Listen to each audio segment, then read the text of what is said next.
யோசுவா அதிகாரம் 7.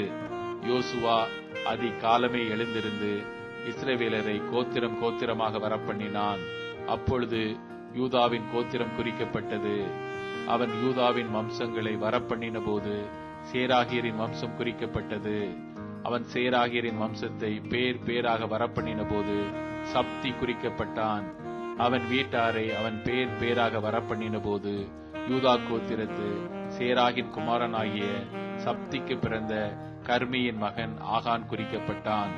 அப்பொழுது யோசுவா ஆகானை நோக்கி, மகனே, நீ இப்பொழுது இஸ்ரவேலின் தேவனாகிய கர்த்தரை மகிமைப்படுத்து. அவருக்கு முன்பாக அறிக்கை பண்ணி நீ செய்ததை எனக்கு சொல்லு, அதை எனக்கு ஒழிக்காதே என்றான். அப்பொழுது ஆகான் யோசுவாவுக்கு பிரதியுத்தரமாக, மெய்யாகவே நான் இஸ்ரவேலின் தேவனாகிய கர்த்தருக்கு விரோதமாக பாவம் செய்தேன். கொள்ளையிலே நேர்த்தியான ஒரு பாபிலோனிய சால்வையையும் 200 வெள்ளிச் சேக்கலையும் 50 சேக்கல் நிறையான ஒரு பொன் பாலத்தையும் நான் கண்டு அவைகளை இச்சித்து எடுத்துக்கொண்டேன். இதோ, அவைகள் என் கூடாரத்தின் மத்தியில் பூமிக்குள் புதைத்திருக்கிறது, வெள்ளி அதன் அடியில் இருக்கிறது என்றான். உடனே யோசுவா ஆட்களை அனுப்பினான். அவர்கள் கூடாரத்துக்கு ஓடினார்கள்.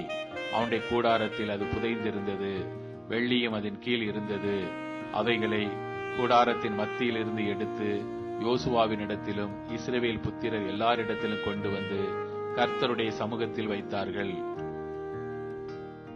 அப்பொழுது யோசுவாவும் இஸ்ரவேலர் எல்லாரும் கூட சேராகின் புத்திரனாகிய ஆகானையும் அந்த வெள்ளியையும் சால்வையையும் பொன் பாலத்தையும் அவன் குமாரரையும் குமாரத்திகளையும் அவன் மாடுகளையும் கழுதைகளையும் ஆடுகளையும் அவன் கூடாரத்தையும் அவனுக்குள்ள யாவையும் எடுத்து ஆகோர் பள்ளத்தாக்குக்கு கொண்டு போனார்கள்.